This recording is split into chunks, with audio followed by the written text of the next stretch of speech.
ஆயுர்வேதம் டுடே மாத இதழ் வழங்கும் தமிழ் மருத்துவம் உங்களை அன்புடன் வரவேற்கிறது. அத்திப்பழம் சாப்பிடுவதால் வரும் நன்மைகள். வணக்கம் யூவர்ஸ். மனிதர்கள் சாப்பிடுறதுல அத்திப்பழம் தான் ரொம்பவும் பழமையானதுன்னு சொல்றாங்க. இந்த அத்திப்பழத்தோட வயசு 100 வருஷம் இருக்குமாம். கடவுள் சாப்பிடக்கூடாதுன்னு சொல்லியும் ஏவாள் பறிச்சு சாப்பிட்ட பழம் அத்திப்பழம் தான் அப்படின்னு கூட சில அறிஞர்கள் சொல்லி இருக்காங்கன்னா பாத்துக்கோங்களே. இந்த அத்திப்பழத்துல நிறைய நன்மைகள் இருக்கிறதா சொல்றாங்க. அந்த நன்மைகள் என்னென்ன அப்படிங்கறத பத்தி தான் நாம இப்போ பார்க்க போறோம். அதுக்கு முன்னாடி எங்க சேனலை சப்ஸ்கிரைப் பண்ணாதவங்க சப்ஸ்கிரைப் பண்ணிடுங்க. உடனுக்குடன் எங்க சேனலோட அப்டேட்ஸ்களை தெரிஞ்சுக்க மறக்காம பக்கத்துல இருக்கிற பெல் ஐகானை கிளிக் பண்ணுங்க. வாங்க நிகழ்ச்சிக்குள்ள போலாம். நம்பர் 1, நைட்டு அத்திப்பழத்தை தண்ணியில ஊற வச்சு காலையில தேன் கூட சேர்த்து சாப்பிட்டா உடலுக்கு ரொம்ப நல்லது. அதோட உங்க டைஜஸ்டிவ் சிஸ்டம் சீரா வேலை செய்யுமாம்.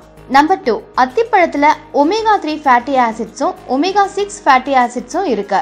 அதனால எந்த ஒரு ஹார்ட் டிசீஸும் வராம பாத்துக்கும். நம்பர் 3, உங்க உடம்புல உள்ள கொலஸ்ட்ரால் லெவலை குறைக்கிறதுக்கு அத்திப்பழம் யூஸ் ஆகுது. நம்பர் 4, கோலன் கேன்சர் மற்றும் பிரெஸ்ட் கேன்சரையும் வரவிடாம தடுக்கும் இந்த அத்திப்பழம். நம்பர் 5, உங்க உடம்புல உள்ள அயன் சத்து குறைபாடுகளை இந்த அத்திப்பழம் சரி பண்ணிடும். கர்ப்பிணி பெண்கள் மற்றும் குழந்தைகளுக்கு இந்த அத்திப்பழம் கண்டிப்பா கொடுக்கணும்.